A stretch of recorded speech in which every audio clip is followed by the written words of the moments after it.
नमस्कार दोस्तों, कैसे हो आप सभी। स्वागत करते हैं आप सभी के व्यस्त जी को इसमें। तो दोस्तों आज जो है कि बिहार स्टेट एग्जाम वालों के लिए कुछ सिलेक्टेड इंपॉर्टेंट प्रश्न लेके आए हुए हैं, जिसका भी पेपर 1 सोशल साइंस है। तो सोशल साइंस का ही आज क्वेश्चन रहने वाला है, यानी कि एसएसटी का। तो इसे आप पूरा कंप्लीट कर लीजिएगा, जितना है सारे इंपॉर्टेंट है। यहाँ से प्रश्न निश्चित आपके पेपर में आएगा, ठीक है। तो इसे पूरा कंप्लीट कर लीजिएगा और जितना तथ्य अलग से बताएंगे, एक्स्ट्रा फैक्ट, उसको भी कंप्लीट कर लीजिएगा आप सभी। तो चलिए शुरू करते हैं। सभी एक बार सेशन को दिल से लाइक करके शेयर कर दीजिएगा। आपका एक लाइक मोटिवेट करता है फ्रेंड, तो लाइक आपसे वीडियो को जरूर कर दिया कीजिए। तो चलिए शुरू करते हैं। आइए फर्स्ट क्वेश्चन देखिएगा। पहला क्वेश्चन है कि किस आधार पर लोकतंत्र को सर्वोत्तम शासन कहते हैं। देखिए जितने भी जुड़े हुए हैं सभी एक बार सेशन को फटाफट लाइक कर लीजिएगा। आप सभी लाइक करने में कहीं कोई कमी नहीं करना है। इससे पहले बहुत सारा सेशन हुआ है, प्लेलिस्ट हम बना दिए, जाके आप सभी एक एक करके सारा देख सकते हैं। तो राइट आंसर ऑप्शन में डी हो जाएगा, जनमत पर आधारित है। ध्यान दीजिएगा आप सभी, ऑप्शन में डी करेक्ट आंसर होगा। देखिए भारत में जो लोकतंत्र है ये जनता के द्वारा सरकार को चुना जाता है और जनता के लिए ही सरकार होता है, याद रखिएगा आप सभी, ध्यान दीजिएगा आप सभी। और भारत के लोकतंत्र में समानता स्वतंत्रता की भागीदारी के सिद्धांत पर आधारित है। प्लस में अगर लोकतंत्र का जनक की बात किया जाए तो वो किसे कहा जाता है, यूनान को कहा जाता है लोकतंत्र का जनक। और भारत जो है विश्व का सबसे बड़ा लोकतांत्रिक देश है और भारत में लोकतंत्र में चुनाव जो होता है वो पारदर्शी होता है। ये एक फैक्ट पर ध्यान दीजिएगा आप सभी। अगला क्वेश्चन देख लीजिएगा, इतना प्रश्न याद रखिएगा, हो सकता है प्रश्न आपके पेपर में आ जाए। दुर्गावती जलाशय बिहार के किस जिले में स्थित है। तो देखिए दुर्गावती जलाशय जो है बिहार के कैमूर जिले में स्थित है, याद रखिएगा आप सभी। याद रहेगा आप सभी को, ये परियोजना जो है सिंचाई और जल संरक्षण के लिए बनाया गया है और कैमूर जिले में कुदरा, याद रखिएगा आप सभी, कुदरा नदी से जुड़ी हुई है आपका दुर्गावती जलाशय परियोजना, याद रखेंगे आप सभी। बिहार में अन्य परियोजना कौन कौन सा है, बिहार में और अन्य परियोजना याद रखिएगा, जैसे कि इंद्रपुरी परियोजना, इंद्रपुरी परियोजना हो जाएगा या इंद्रपुरी जलाशय हो जाएगा जो रोहतास में है। इसके अलावा एक याद रखिएगा गंडक परियोजना के बारे में जो पूछा जा सकता है, गंडक परियोजना। इसके अलावा एक कोसी परियोजना है, याद रखिएगा आप सभी। ये कहाँ है, बिहार में स्थित है। अगला है कि इनमें से कौन सी स्वतंत्रता भारतीय नागरिकों को नहीं है। तो देखिए ऑप्शन में डी राइट आंसर होगा, सशस्त्र विद्रोह में भाग लेने की स्वतंत्रता ये आपको नहीं दिया गया। याद रखिएगा ये किसी भी लोकतांत्रिक देशों में क्या होता है, अवैध होता है। जबकि आप संविधान के केंद्रीय मूल का विरोध कर सकते हैं, सरकार की आलोचना कर सकते हैं, सरकार बदलने के लिए आंदोलन शुरू कर सकते हैं। याद रखिएगा आप सभी, संविधानिक कह सकते हैं कि संविधान के अनुसार जो है कि आलोचना आप कर सकते हैं, बट आपको शांतिपूर्वक करना होगा, ये नागरिकों का अधिकार है। अगला है भारत की वित्तीय राजधानी क्या है। राइट आंसर ऑप्शन में से हो जाएगा मुंबई, भारत की वित्तीय राजधानी है और यहीं पर आपका बीएससी का मुख्यालय है, याद रखिएगा, बॉम्बे स्टॉक एक्सचेंज। इसके अलावा एनएससी का भी है और आरबीआई का भी मुख्यालय आपका कहाँ पे है, याद रखिएगा मुंबई में है। इसके अलावा आपसे याद रखिएगा कि 50% विदेशी व्यापार जो होता है ना, वो आपका कहाँ होता है, मुंबई में होता है। और बॉलीवुड का जो आपका हिंदी फिल्म नगरी है वो आपका बॉलीवुड को ही कहा जाता है। देखिए यहाँ पर बेंगलुरु के बारे में समझिएगा, इसे सिलिकॉन वैली के नाम से जाना जाता है। बेंगलुरु को याद रखिएगा आईटी सेक्टर की राजधानी कहा जाता है, याद रखेंगे आप सभी। दिल्ली को राजनीतिक राजधानी कहा जाता है, इतना फैक्ट जरूर याद रखिएगा। 1912 में दिल्ली को भारत की राजधानी बनाया गया। विश्व का सर्वोच्च शिखर माउंट एवरेस्ट किन दो देशों की सीमा पर स्थित है।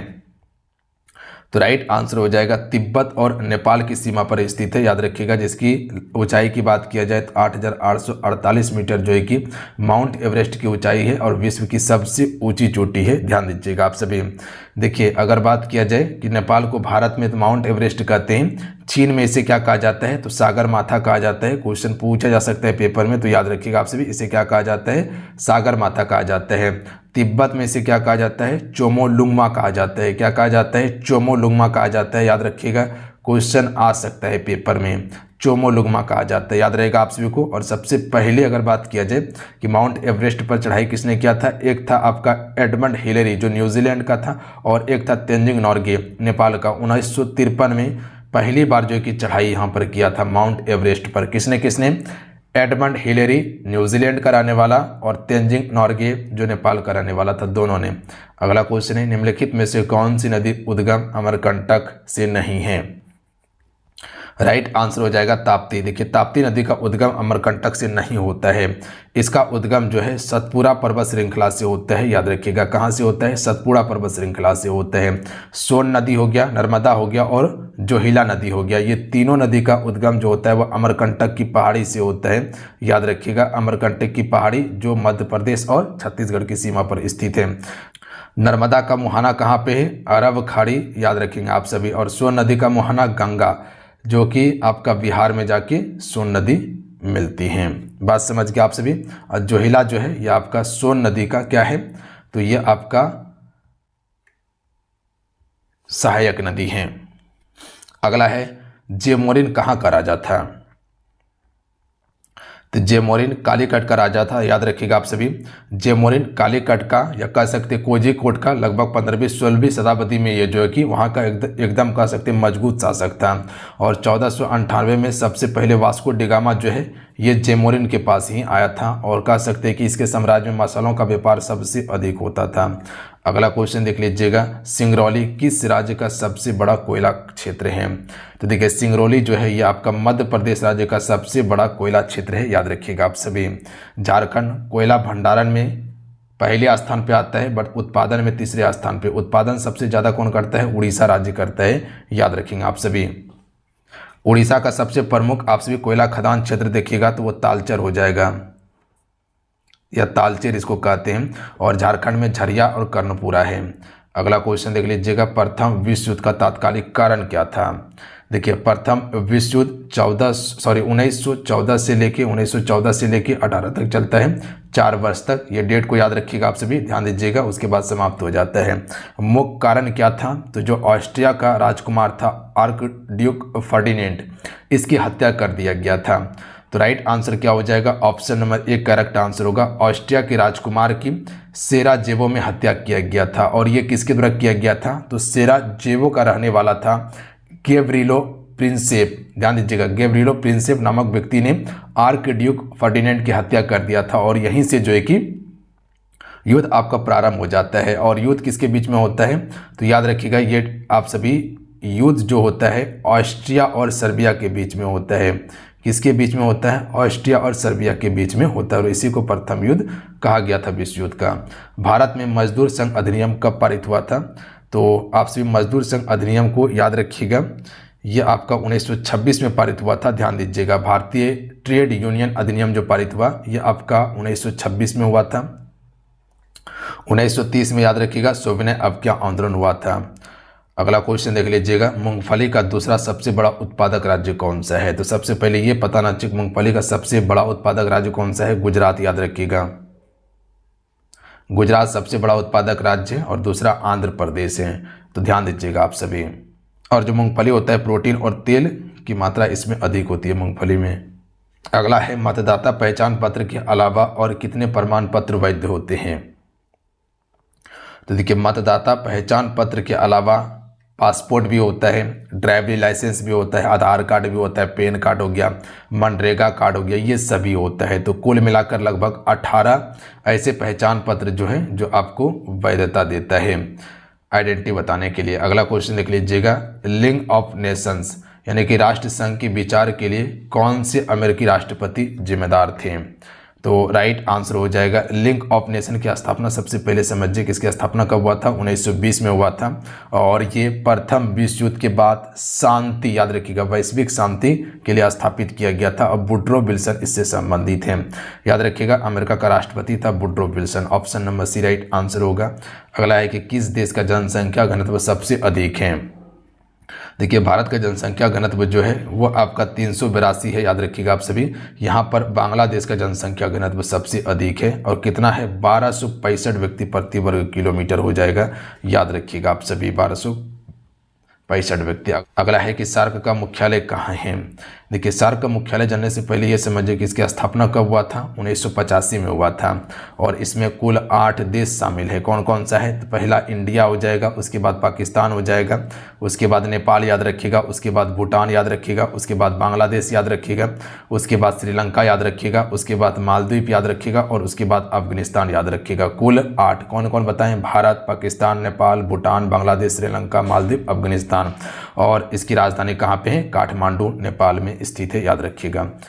अगला क्वेश्चन पर ध्यान दीजिएगा थोड़ा सा कि प्रसिद्ध भारतीय स्वतंत्रता सेनानी थे जिन्होंने संविधान संशोधन के बारे में एक महत्वपूर्ण अवलोकन किया और हर किसी की ज़रूरत के लिए पर्याप्त है, किसी के लालच के लिए नहीं। ये किसने कहा था? बता सकते हैं ये कथन किसका है? राइट आंसर ऑप्शन में भी हो जाएगा, महात्मा गांधी जी ने कहा था, याद रखिएगा आप सभी। Option number B right answer होगा। महात्मा गांधी जी अहिंसा, सादगी और आत्मनिर्भरता पर जो है कि समर्थन करता था। भारत में सबसे ऊंचा सड़क कहाँ मिलती है? तो देखिए भारत में सबसे ऊंचा सड़क लद्दाख में मिलती है, याद रखिएगा आप सभी। दुनिया का सबसे ऊंची मोटर योग अगर सड़क की बात किया जाए तो वह आपका उमलिंग लादर्रा है, याद रखिएगा। उमलिंग लादर्रा है, याद रखिएगा। और ये कहाँ पर है? लद्दाख में है। इसकी ऊंचाई याद रखिएगा 5882 मीटर है, याद रखिएगा। फीट में बात किया जाए तो 19,300 फीट इसकी ऊंचाई है। और इससे पहले जो सबसे पहले ऊंचा था वो खुरदुंगला था, याद रखिएगा आप सभी। क्या था? खुरदुंगला था, जो इसकी ऊंचाई 5359 मीटर था। और अभी कौन सा सड़क सबसे ऊंचा हो गया है? उमलिंग ला हो गया है, याद रखिएगा। उमलिंग ला पास या दर्रा कहा जाता है। अगला है क्वेश्चन नंबर 18 कि साधारण विधेयक के कानून बनने के लिए किन चरणों से होकर गुजरना होता है? तो साधारण विधेयक को कानून बनने के लिए 5 चरणों से गुजरना पड़ता है। ऑप्शन में सी राइट आंसर होगा। पहला चरण में विधेयक को सदन में पेश किया जाएगा। पहला चरण में क्या होगा? विधेयक को सदन में पेश करेगा। दूसरा चरण में क्या होगा? दूसरा चरण में यह चर्चा होगा, ध्यान दीजिएगा, आवश्यक संशोधन किया जाएगा। तीसरा चरण में क्या होगा? तीसरा चरण में अंतिम अनुमोदन दिया जाएगा। चौथा में क्या हो जाएगा? राज्यसभा में इसको पारित किया जाएगा और फिर विधेयक दूसरे सदन में भेजा जाएगा, याद रखिएगा आप सभी। राज्यसभा में पारित होगा, दूसरे सदन में भेजा जाएगा। उसके बाद पांचवा क्या हो जाएगा? पांचवा में राष्ट्रपति पर सिग्नेचर होगा और उसके बाद लागू हो जाएगा विधेयक। अगला क्वेश्चन देख लीजिएगा, यानी कि सिंपल भाषा में समझिए कि सबसे पहले राज्यसभा या लोकसभा में विधेयक जाएगा, ठीक है। उसके बाद दोनों राज्यसभा लोकसभा पास कर देगा, उसके बाद फिर कहाँ जाएगा? राष्ट्रपति के पास।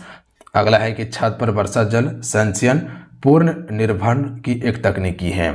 तो ये किस प्रकार की तकनीकी है? तो ये वर्षा जल या कह सकते हैं भूजल की एक तकनीकी है। वर्षा जल ये भूजल की तकनीकी है। Option number C right answer हो जाएगा। देखिए भारत में तमिलनाडु राज्य जो है जिसने सबसे पहला वर्षा जल संचयन करना क्या कर दिया था? अनिवार्य कर दिया था। ये तकनीकी शहर और ग्रामीण क्षेत्र में जल संकट को कम करने के लिए किया जाता है। भूजल वाला याद रखिएगा, जो वर्षा जल को क्या किया जाता है? संचित किया जाता है। हिटलर किसका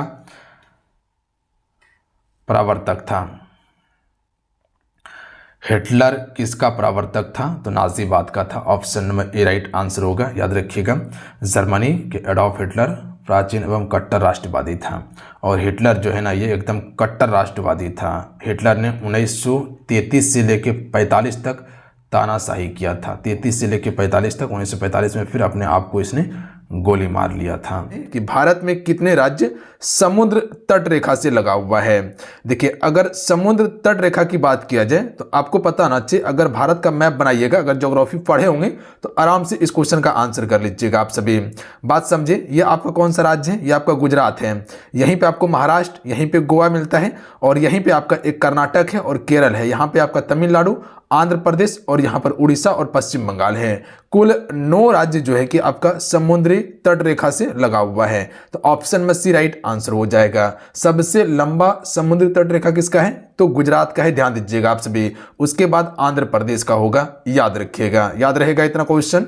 बिल्कुल। अगला क्वेश्चन देखिए आप सभी कि भारत में निम्नलिखित में से किस राज्य की तट रेखा सबसे लंबी है? तो अभी आपको हम बताएं कि भारत में सबसे अधिक जो लंबी तट रेखा है वो आपका गुजरात का राइट आंसर होगा, ध्यान दीजिएगा। अच्छा अगर पूछ लिया जाए कितना किलोमीटर है तो 1600 किलोमीटर है। दूसरा नंबर में कौन बताएं आपको? दूसरा नंबर में आंध्र प्रदेश आपको बताएं। तो याद रखिएगा आंध्र प्रदेश का लंबाई कितना है 972 किलोमीटर है। और तीसरा आपका कौन सा है, तो तीसरा आपका तमिलनाडु है। याद रखिएगा इतना सा फैक्ट को। चीजें क्लियर हैं। अगला क्वेश्चन देख लीजिएगा। अगला क्वेश्चन है कि महात्मा गांधी ने सत्याग्रह कार्य अवधि सबसे पहले कहाँ किया था। ये कई बार क्वेश्चन आया हुआ है, मोस्ट इंपॉर्टेंट है, इसको 2 स्टार आपसे लगा के रखिए। तो ये आपका हो जाएगा चंपारण सत्याग्रह जो 1917 में किया गया था। ये आपका नील खेती से संबंधित था, बिल्कुल सफल ये आंदोलन रहा था। यहाँ से महात्मा गांधी जी का नाम उभरना शुरू हो गया था। कह सकते हैं कि जो चंपारण में नील का खेती होता था वहाँ पर अंग्रेजों के द्वारा 20 कट्ठा में तीन कट्ठा जो है कि नील की खेती करने के लिए कहा जाता था, इसीलिए इसे 3 गठिया प्रणाली का नाम दिया गया था। चीजें क्लियर हैं। अच्छा, ये आपका दांडी कब हुआ था 1930 में। अगर क्वेश्चन पूछा जाए तो आंसर कर लीजिएगा। खेड़ा आंदोलन कब हुआ था, तो याद रखिएगा आप सभी 1918 में हुआ था। और अहमदाबाद मिल मजदूर आंदोलन जो हुआ था ये भी आपका 1918 में हुआ था। तो इतना सा प्रश्न याद रहेगा और ये महात्मा गांधी जी से ही संबंधित था। चारों प्रश्न। अगला क्वेश्चन देखिए, निम्नलिखित में से भारतीय राज्यों में से किसे कर्क रेखा नहीं गुजरती। देखिए आपको कर्क रेखा के बारे में कई बार बताए हैं ना कि 8 राज्यों से होकर गुजरने वाली रेखा है। इसका अक्षांश कभी कभी पूछ लिया जाता है, तो ये 23.5 डिग्री उत्तरी अक्षांश रेखा याद रखिएगा आप सभी। कर्क रेखा अगर पूरा ग्लोब बनाइएगा, ध्यान से सुनिएगा, अगर इसकी बात किया जाए तो ये आपका क्या है भूमध्य रेखा या विषुवत रेखा कहा जाता है या 0 डिग्री अक्षांश रेखा कहा जाता है। इसे हम सभी देशांतर रेखा कहते हैं जिसे ग्रीनविच के नाम से जाना जाता है और इसी से आपका समय निर्धारित होता है। और भारत आपका यहाँ है और भारत का जो ग्रीनविच रेखा है यानी कि समय निर्धारण के लिए रेखा जो है वो आपका क्या है 82.5 डिग्री पूर्वी देशांतर है। याद रखिएगा आप सभी, जो इलाहाबाद के नैनी नामक स्थान से गुजरती है यह रेखा। याद रहेगा आप सभी को। तो यहाँ पर पूछा गया है कर्क रेखा के बारे में, तो ये आपका भूमध्य रेखा, ये आपका कर्क रेखा है और ये आपका मकर रेखा है। तो कर्क रेखा जो है उत्तर प्रदेश से होकर नहीं गुजरती, मध्य प्रदेश, गुजरात हो गया, झारखंड हो गया, इसके अलावा त्रिपुरा हो गया, मिजोरम हो गया, याद रखिएगा ये सभी से होकर गुजरती है। छत्तीसगढ़ यहाँ से भी गुजरती है, कुल 8 राज्यों से होकर गुजरती है। तो कर्क रेखा से संबंधित इतना फैक्ट जरूर याद रखिएगा आप सभी। भारत का दक्षिणतम बिंदु कौन कौन सा है, मेरे साथ में एक बार रिपीट कीजिएगा। कौन कौन सा, गुजरात, राजस्थान, मध्य प्रदेश, छत्तीसगढ़, झारखंड, पश्चिम बंगाल, त्रिपुरा, मिजोरम, 8 राज्य। झारखंड की राजधानी रांची से होकर गुजरती है। तो भारत का दक्षिणतम बिंदु की बात किया जाए तो अगर भारत का मैप बनाइएगा तो यहाँ एक देखिएगा अंडमान निकोबार द्वीप समूह देखने के लिए मिलता है। यहीं पर एक पॉइंट है जिसे इंदिरा पॉइंट के नाम से जाना जाता है। याद रखिएगा इंदिरा कॉल जो है वो आपका लद्दाख वाला क्षेत्र में है और सबसे उत्तरी बिंदु है वो, बट यहाँ पर दक्षिणी बिंदु कहा गया है। तो ये आपका इंदिरा पॉइंट बिल्कुल करेक्ट आंसर होगा और ये भूमध्य रेखा से सबसे नजदीक पॉइंट है। ध्यान देंगे आप सभी। 2004 में जब सुनामी आया था 2004 में, तो लगभग जो है कि इसका 4% भाग जो है कि पानी में डूब गया था। याद रखेंगे। और ये अंडमान निकोबार द्वीप समूह का ग्रेट अंडमान में है। कहां पे है, ग्रेट अंडमान में है। तो याद रखिएगा आप सभी। चीजें क्लियर हैं, बिल्कुल। अगला क्वेश्चन देख लीजिएगा, निम्नलिखित में से कौन सा स्थान भूमध्य रेखा से निकटतम है। तो जैसे अभी हम आपको बताएं कि ये क्या है, भूमध्य रेखा है और भारत का स्थिति आपका उत्तरी पूर्वी देशांतर में है। तो यहां से सबसे नजदीक जो है वह आपका इंदिरा पॉइंट ही है। तो ऑप्शन नंबर इसका सी करेक्ट आंसर होगा। चीजें क्लियर हैं।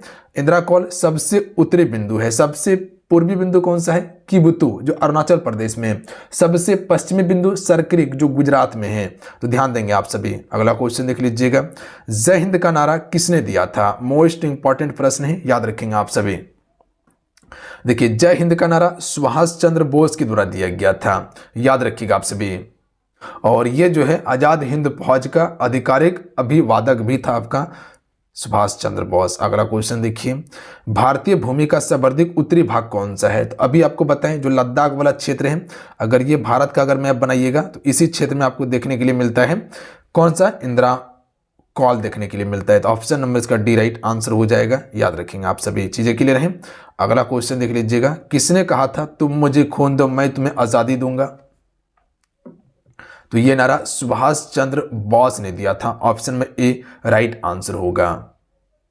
और ये नारा कब दिया गया था, 1944 में दिया गया था। कहाँ, म्यांमार बर्मा में दिया गया था। अगला क्वेश्चन देख लीजिएगा, भारत की मुख्य भूमि को रामेश्वर द्वीप से कौन अलग करता है? अगर भारत का मैप बनाइएगा तो यहीं पे आपको एक श्रीलंका देखने के लिए मिलता है और यहीं से एक आपका रास्ता था श्रीलंका जाने के लिए, तो यहीं पर एक आपका है रामेश्वर द्वीप। तो याद रखिएगा आप सभी, ये कौन अलग करता है? पाम्बन ब्रिज इसका बिल्कुल करेक्ट आंसर होगा, ध्यान देंगे आप सभी। चलिए यहीं से आप कुछ इंपॉर्टेंट रेखा याद रखिएगा आप सभी। अगर पूछा जाए कि भारत और चीन के बीच में कौन सी रेखा है, तो आप सभी क्या कर सकते हैं, भारत और चीन के बीच में कौन सी रेखा है? तो याद रखिएगा मैकमोहन रेखा है। कौन सी रेखा है? मैकमोहन रेखा है। और इससे कह सकते हैं कि चीन नहीं मानता। निर्धारण हुआ था 1914 में हुआ था इसका निर्धारण, और चीन का कहना है कि जो अरुणाचल प्रदेश राज्य है वो अपना राज्य है, यानी कि हमारा देश का अंग है, इसीलिए उस रेखा को चीन नहीं मानता। अगला प्रश्न देखिए, द्वीप एक द्वीप है,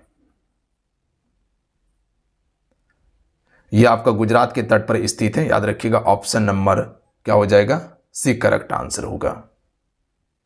और ये जो आप द्वीप जो देख रहे हैं, यह आपका दमन और द्वीप केंद्र शासित प्रदेश का ही एक हिस्सा है, जो 2020 में दादरा और नगर हवेली के साथ मिला दिया गया है इसको। तो दादरा और नगर हवेली किसके साथ में है? दमन और द्वीप के साथ में, ये सभी को मर्ज कर दिया गया 2020 में। अगला क्वेश्चन देखिए, भारत तथा चीन के बीच सीमा बनाने वाली रेखा कौन सा है? तो अभी आपको बताएं कि भारत और चीन के बीच सीमा बनाने वाली रेखा मैकमोहन रेखा है। निर्धारण कब हुआ? 1914 में हुआ था। चीन मानता है इस रेखा को नहीं। ड्यूरंड रेखा भारत अफगानिस्तान के बीच में नहीं, गलत बात। ड्यूरंड रेखा जो है भारत नहीं, पाकिस्तान और अफगानिस्तान के बीच में है। रेडक्लिफ लाइन जो है ये आपका पाकिस्तान और अपना इंडिया के बीच में है। याद रहेगा आप सभी को। अगला क्वेश्चन देखिए, क्वेश्चन है कि निम्नलिखित में से किस भारतीय राज्य की समुद्री तटरेखा सबसे छोटी है? देखिए समुद्री तटरेखा सबसे छोटी जो है वो आपका गोवा का होगा, और गोवा में प्रति व्यक्ति आय जो है ये सबसे अधिक है। गोवा की राजधानी कहाँ पे है? पणजी, जो मांडवी नदी के तट पर स्थित है। तो गोवा इसका बिल्कुल करेक्ट आंसर हो जाएगा। चीजें क्लियर हैं? मात्र में 101 किलोमीटर ही जो कि समुद्र के साथ सीमा साझा करता है ये। अगला क्वेश्चन देखिए, गारो खासी जयंतिया पहाड़ियां संरचना एवं उत्पत्ति की दृष्टि से निम्नलिखित में से ये किसका भाग है? तो देखिए अगर गारो खासी की बात किया जाए, सबसे पहले आपको हम बताते हैं कि जितने भी मेरे साथ में जुड़े हुए हैं, अगर आपको सेशन बढ़िया लग रहा है, आपके लिए लग रहा है कि हाँ यूजफुल है, तो आप सभी इस सेशन को लाइक ज़रूर कीजिएगा। नीचे आपको अंगूठा का बटन दिखाई देगा साइड में, देखिए आप सभी उसको सबसे पहले आप सभी दबा लीजिए, और इस साइड में चैनल सब्सक्राइब करने का ऑप्शन देगा व्हाइट कलर में, उसे दबा के जरूर सब्सक्राइब कर लीजिएगा और ऑल नोटिफिकेशन को ऑन कर लीजिएगा। जब घंटी पर दबाइएगा आप सभी तो सबसे ऊपर वाला ऑन कर लीजिएगा, ताकि जब भी क्लास हो नोटिफिकेशन आपको मिल जाए और क्लास आपका मिस ना हो, क्योंकि अभी जो हम क्लास करवा रहे हैं इंपॉर्टेंट क्लास करवा रहे हैं, इसलिए बाबू आपसे को बोलते हैं कि क्लास मत छोड़िएगा। जितना दे रहे हैं सफिशिएंट दे रहे हैं, क्या पूछेगा ये भली भांति हमको पता है, और शुरू से तैयारी हम करवाए हैं, तो आपको दिक्कत नहीं लेना है, टेंशन नहीं लेना है, बिल्कुल परफेक्ट आपको तैयारी करवाएंगे। जो दे रहे हैं आपके लिए सफिशिएंट है, बस इसको पचाने का आप क्षमता रखिए। और आपको हम बार बार कहते हैं कि प्रश्न याद कीजिए। जिस दिन प्रश्न याद करने का आपके पास क्षमता आ गया, तो उस दिन समझ लीजिए सिलेक्शन आप ही का रहने वाला है। तो प्रश्न आप दबा के याद कीजिए। तो राइट आंसर हो जाएगा ये आपका पूर्वोत्तर पहाड़ी का ये हिस्सा है, ध्यान देंगे आप सभी। और इसका बनावट जो है वो किस प्रकार का चट्टान का बनावट है या किस प्रकार की पठार का है? तो जो दक्कन का आप पठार देखते हैं, इसी के आकार का बनावट आपको देखने के लिए मिलता है। और ये पहाड़ियाँ कहाँ पर हैं? तो मेघालय में स्थित हैं। इतना ज़रूर फैक्ट याद रखेंगे आप सभी। और ये गोंडवाना लैंड का ही हिस्सा है आपका गारो खासी जयंतिया पहाड़ी। किसका हिस्सा है? गोंडवाना लैंड का। भारतीय संविधान के अनुसार संघ की कार्यपालिका शक्ति किसमें निहित होती है? तो देखिए संघ की कार्यपालिका शक्ति राष्ट्रपति में निहित होती है। भारत का सबसे पहला राष्ट्रपति कौन था? डॉक्टर राजेंद्र प्रसाद जी था, सबसे लंबे समय तक रहा था, ध्यान देंगे आप सभी। देश का सर्वोच्च नागरिक कौन होता है? राष्ट्रपति होता है। कोई भी देश से अगर विदेश जाता है तो वो राष्ट्रपति के नाम पे ही जाता है। कोई देश से अगर राजदूत भारत में आएगा तो सबसे पहले राष्ट्रपति से ही भेंट करेगा, ध्यान देंगे आप सभी। तो राष्ट्रपति देश का सर्वोच्च नागरिक होता है। और अनुच्छेद 53 क्या कहता है पता है आप सभी को? अनुच्छेद 53 कहता है कि कार्यपालिका की शक्ति किसमें निहित होगा? राष्ट्रपति में निहित होगा। ध्यान देंगे आप सभी, इतना फैक्ट जरूर याद रखिएगा। अगला क्वेश्चन है, निम्नलिखित में से कौन तट पश्चिम तट का भाग नहीं है? आप सभी हमको नीचे कमेंट करके बताइएगा कि वर्तमान में भारत का राष्ट्रपति कौन है, प्लस में तीनों सर्वोच्च सेना जो है, थल सेना, वायु सेना, जल सेना, इसका सर्वोच्च कमांडर कौन होता है? 2 क्वेश्चन आपके लिए हम रखे हैं, हमें उम्मीद है कि आपसे बताइएगा इस क्वेश्चन का आंसर। तो भारत में अगर बात किया जाए कि पश्चिमी तट का भाग नहीं है, तो देखिए जो आप सभी देख रहे कोरोमंडल तट, ये पश्चिमी तट नहीं, ये बल्कि पूर्वी तट का भाग है, याद रखिएगा आप सभी। जबकि काठियावाड़ तट, कोंकण तट, मालाबार तट, ये सभी आपका पश्चिमी तट है। अच्छा, पश्चिमी तट का मतलब क्या होता है आपको पता है? जो आप सभी भारत का ये वाला पार्ट देख रहे हैं, अरब सागर वाला पार्ट, ये वाला पार्ट, ये आपका पश्चिमी तट है। और जो आप सभी बंगाल की खाड़ी वाला पार्ट देख रहे हैं, ये सभी आपका पूर्वी तट का हिस्सा है। तो कोरोमंडल तट जो है ये आपका पूर्वी तट का हिस्सा है, ना कि पश्चिमी तट का है। चीजें क्लियर हैं? देशबंधु की उपाधि संबंधित हैं। चित्तरंजन दास देश बंधु से संबंधित है, या कह सकते हैं कि इसे देश बंधु के नाम से भी जानते हैं। और चित्तरंजन दास स्वराज पार्टी के संस्थापक थे, याद रखिएगा आप सभी, और महात्मा गांधी जी के समर्थक थे। तो अगर क्वेश्चन पूछा जाए कि स्वराज पार्टी के संस्थापक कौन थे, तो आपसे क्या कह सकते हैं? कह सकते हैं कि भैया जी बिल्कुल चित्तरंजन दास। अगला क्वेश्चन है कि नमक सत्याग्रह किस ईस्वी में प्रारंभ हुआ था? ये सभी मोस्ट इंपॉर्टेंट क्वेश्चन है और प्रबल संभावना है कि पेपर में आएगा किसी न किसी शिफ्ट में। तो कह सकते हैं कि 1930 में हुआ था नमक सत्याग्रह। अच्छा, नमक सत्याग्रह शुरुआत कब हुआ था? कभी कभी डेट भी पूछा जाता है, तो आपसे कह सकते हैं कि भैया इसको शुरू हुआ था 1930 में। कब तक चला था? तो 6 अप्रैल तक चला था। याद रखिएगा 6 अप्रैल 1930 तक ही चला था। तो याद रखिएगा 1930, 24 दिन लगभग जो है कि आपका यात्रा हुआ था। अगला क्वेश्चन देख लीजिएगा, भारत की सबसे लंबी अंतर्राष्ट्रीय सीमा रेखा किस देश के साथ में है? तो देखिए भारत की सबसे लंबी अंतर्राष्ट्रीय सीमा रेखा की बात किया जाए तो आप याद रखिएगा, यहाँ से जब जाइएगा तो ये वाला जो पार्ट आप देख रहे हैं, पश्चिम बंगाल वाला पार्ट, ये सबसे ज़्यादा अंतर्राष्ट्रीय सीमा साझा करता है। यहाँ पर सबसे छोटी पूछा है, सबसे लंबी है तो बांग्लादेश हो जाएगा। सबसे छोटी पूछा जाए तो भूटान, याद रखिएगा आप सभी, ध्यान देंगे आपसे, भूटान याद रखिएगा। भूटान और अरुणाचल प्रदेश, उसके बाद जो कह सकते हैं कि सिक्किम है, उसी के बीच में है। 4946 वर्ग किलोमीटर जो है कि अपना सीमा साझा करता है। कौन? पश्चिम बंगाल। पश्चिम बंगाल नहीं, बांग्लादेश। भारतीय सशस्त्र सेना का सर्वोच्च कमांडर कौन होता है? तो अभी आपको बताए थे कि राष्ट्रपति तीनों सेना का सर्वोच्च कमांडर होता है। अगला क्वेश्चन देख लीजिएगा, क्वेश्चन है कि संघ की कार्यपालिका शक्ति किसमें निहित है? तो संघ की कार्यपालिका शक्ति राष्ट्रपति में ही निहित है, और ये क्वेश्चन अभी इसका आंसर हम बता चुके हैं आप सभी को। अगला क्वेश्चन है कि इनकलाब जिंदाबाद का नारा किसने दिया था? तो इनकलाब जिंदाबाद का नारा भगत सिंह के द्वारा दिया गया था। Option number D right answer होगा। अगला क्वेश्चन देख लीजिएगा, सबसे छोटी स्थलीय सीमा भारत के किस देश के साथ में है? तो अभी आपको बताएं कि जो अभी भूटान का नाम लिए थे, ये आपका सबसे कम सीमा साझा करता है, तो option number D right answer होगा। अगला क्वेश्चन है कि राष्ट्रपति का निर्वाचन किस प्रकार से होता है? देखिए राष्ट्रपति का निर्वाचन में डायरेक्ट जनता भाग नहीं लेता, याद रखिएगा आप सभी। जो लोकसभा का जो चुनाव होता है, जो अब लोकसभा हर एक वर्ष 5 साल में चुना जाता है, इसमें जो चुनाव होता है उसमें क्या होता है? सांसद का चुनाव होता है, ध्यान देंगे आप सभी। उसमें डायरेक्ट जनता भाग लेता है, जनता अपने द्वारा अपने प्रतिनिधि को चुनता है। जबकि राष्ट्रपति का जो चुनाव होता है, ये आपका कह सकते हैं कि इसमें जनता भाग नहीं लेता। तो याद रखिएगा आप सभी, अप्रत्यक्ष रूप से इसका चुनाव होता है, इसमें जनता डायरेक्ट भाग नहीं लेता।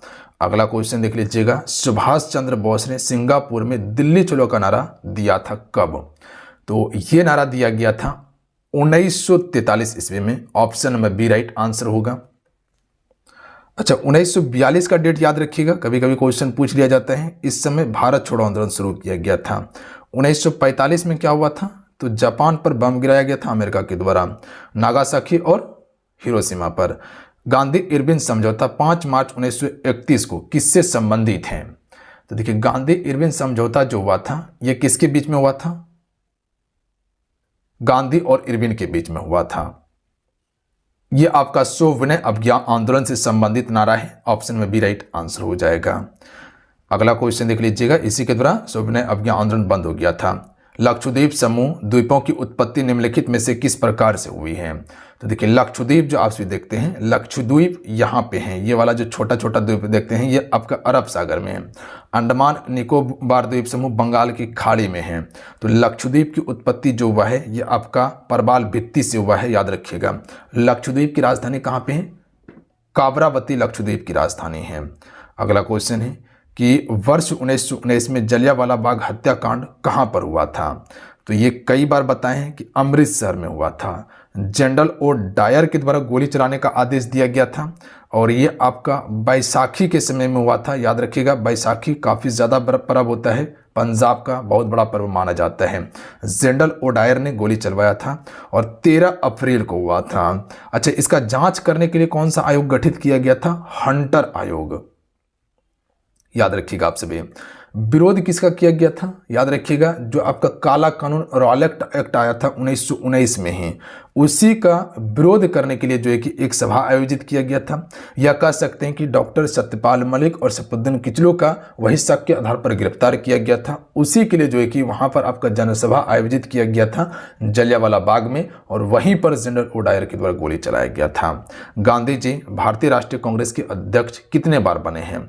तो मात्र एक बार ही बने हैं, 1924 ईस्वी में बेलगांव अधिवेशन का। तो आप स्वीकार सकते हैं ऑप्शन में ए राइट आंसर होगा। इसके बाद फिर कभी गांधी जी भारतीय राष्ट्रीय कांग्रेस के अध्यक्ष नहीं बने थे। तो यहां से हम सभी 30 क्वेश्चन कंप्लीट कर चुके हैं। यहीं से एक याद रखिएगा कि 1925 ईस्वी में भारतीय राष्ट्रीय कांग्रेस की पहली भारतीय महिला अध्यक्ष बनती है सरोजनी नायडू, और वहीं पर 1917 ईस्वी में पहली बार कांग्रेस का महिला अध्यक्ष एनी बेसेंट बनती है।